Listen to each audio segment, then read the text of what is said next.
Buổi tối của Cam Biên 24 giờ bãi Hồ Cốc ha. Mời mọi người cùng nhân xem ha, xem tham khảo nha. Thích thì mình tới đây vui ha, vừa tham quan vừa du lịch, ăn trải nghiệm mấy món ngon ha.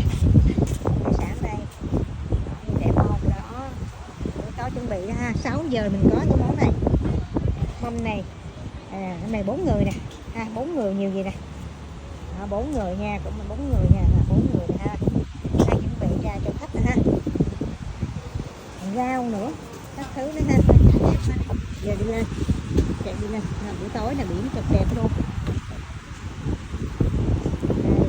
Quầy nước uống và tính tiền ở đây, điểm dưới này. Chiều 6 giờ 6 giờ tối ha, đi lên.